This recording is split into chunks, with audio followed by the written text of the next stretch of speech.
Hey friends, welcome once again to your channel dream shot.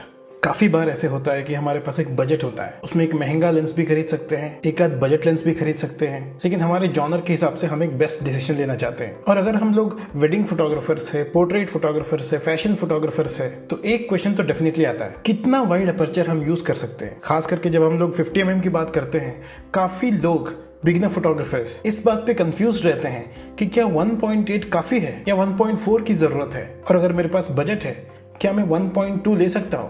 आज इसके बारे में कुछ क्लैरिफिकेशन मैं आपको दे दूंगा। सबसे पहले, आप जो भी प्रोजेक्ट लेने वाले हो, वो वेडिंग हो सकता है, वो फैशन हो सकता है, वो पोर्ट्रेट हो सकता है, ये सारे लगभग एक ही जॉनर में आते हैं। लेकिन इनमें भी कुछ ऐसे प्रोजेक्ट्स होंगे जिसके ऊपर फोटोग्राफर का पूरा कंट्रोल होता है, एनवायरनमेंट भी। फोटोग्राफर चाहिए तो ट्राइपॉड लगा सकता है, वो मोनोपॉड लगा सकता है, वो सिचुएशन में कौन कहाँ खड़ा होगा ये डिसीजन ले सकता है। बेसिकली लोगों की मूवमेंट्स के ऊपर और खुद की पोजीशन के ऊपर अगर फोटोग्राफर को कंट्रोल है, इन दैट केस आप वाइडर अपर्चर पे जा सकते हैं। से फॉर एग्जांपल मैं यूजुअली 1.8 अपर्चर यूज करता हूँ, लेकिन अगर कोई मॉडल फोटोग्राफी है, एक पोर्टफोलियो है या फिर एक कपल शूट है जिसमें मेरा कंप्लीट कंट्रोल है, मैं मेक श्योर करता हूँ कि वो सब्जेक्ट मूव ना करे या मेरा मूवमेंट पे भी मेरा कंट्रोल है। इस टाइम पे अगर अपर्चर बहुत वाइड भी होगा, तब भी उस शैलो डेप्थ ऑफ फील्ड में सब्जेक्ट का चेहरा या जो भी important part of that subject है वो आए, ये मैं मेक श्योर करता हूँ। अगर मेरे लिए सब्जेक्ट की आंखें बहुत इंपॉर्टेंट हैं, पूरा बॉडी इंपॉर्टेंट नहीं है, तो मैं फोटो क्लिक करने के बाद मैं देखूंगा, जूम करके देखूंगा कि ठीक से वो फोकस में है कि नहीं। अगर सब्जेक्ट का थोड़ा सा आगे पीछे मूवमेंट है तो मैं रिपीटेड फोटोज ले सकता हूँ। अगर आप एक ऐसे प्रोजेक्ट ज्यादा लेते हो जहाँ पे कंट्रोल आपके पास है, इन दैट केस जितना भी वाइड हो तो कोई प्रॉब्लम नहीं है, क्योंकि आप एक एक फोटोज देख के आप मेक श्योर कर सकते हो कि बैकग्राउंड ब्लर भी है, फोरग्राउंड ब्लर भी है, सब्जेक्ट पूरा हाईलाइट हो रहा है। शैलो डेप्थ ऑफ फील्ड आपके लिए बहुत इंपॉर्टेंट है और एक ब्यूटीफुल फोटो भी आपको मिल जाएगा। लेकिन अगर आप पार्टीज की फोटो ले रहे हो, वेडिंग्स की फोटोज ले रहे हो या ऐसे कोई फंक्शंस के फोटोज ले रहे हो जहां पे लोगों के मूवमेंट्स तो छोड़ो, आपको खुद के मूवमेंट्स का पता नहीं है, इन दैट केस बहुत ज्यादा वाइड एग्जांपल 1.4 या 1.2 पे अगर आप जा रहे हो, देन बी वेरी केयरफुल। इसके लिए एक्सपर्टीज की जरूरत है। हमें मोस्टली कंटिन्यूस शॉट्स पे ही रहना पड़ता है। सब्जेक्ट अगर थोड़ा सा भी मूव हो जाएगा या हमारे साइड से भी थोड़ा सा भी मूवमेंट है, तो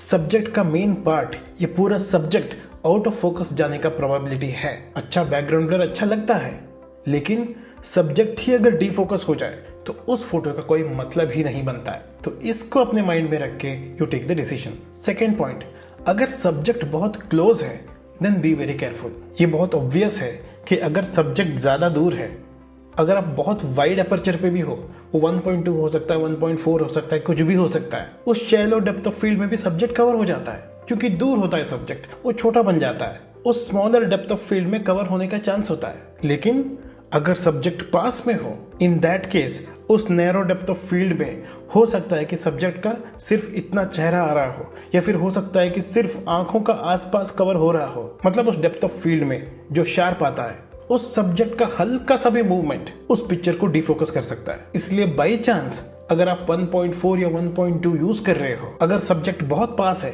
तो थोड़ा सा नैरो अपर्चर बना दो। वो 1.8 हो सकता है, 2 हो सकता है, 2.2 हो सकता है, कुछ भी हो सकता है। तीसरा पॉइंट ये है कि लेंस कैसा है, ये भी बहुत इंपॉर्टेंट है। कभी कभी क्या होता है, अगर अच्छा लेंस है, 1.8 का अगर लेंस है तो 1.8 में भी वो शार्प होता है, लेकिन कुछ लेंस ऐसे होता है, खास करके जो बजट लेंस होते हैं, अगर वो 1.8 का लेंस है तो 2 पे शार्प होता है। मतलब अपर्चर में एक स्टॉप के डिफरेंस पे उसका शार्प होना शुरू हो जाता है। इनफैक्ट कैनन का जो 50 mm का 1.2 जो था, भले ही अपर्चर 1.2 है, लेकिन 1.2 में फोकस पाना बहुत ही ज्यादा डिफिकल्ट हुआ करता था। ये बहुत पहले की बात है। कंटिन्यूस एक 10 फोटोज क्लिक करने के बाद 2 या 3 फोटोज शार्प हो जाता था। ये मैं मानता हूँ कि फोटोग्राफर का मूवमेंट, सब्जेक्ट का मूवमेंट्स, कैमरा का जो ऑटो फोकस सिस्टम है, ये सब कंट्रीब्यूट करता है, लेकिन लेंस का उस पर्टिकुलर अपर्चर में शार्पनेस है कि नहीं, ये भी मायने रखता है। आजकल जो भी लेंसेस आ रहे हैं, मैं देख रहा हूँ, जो उसका अपर्चर है मोस्टली शार्पनेस वहां से शुरू हो जाता है। लेकिन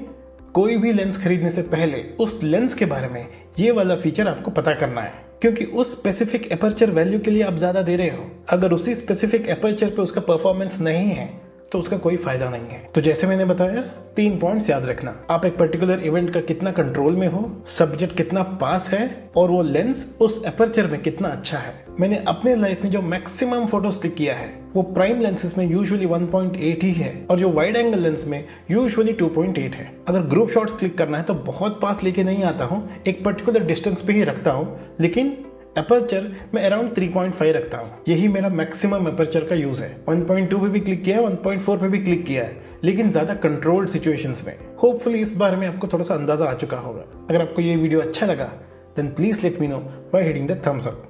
please to subscribe to my channel. Thanks again, take care.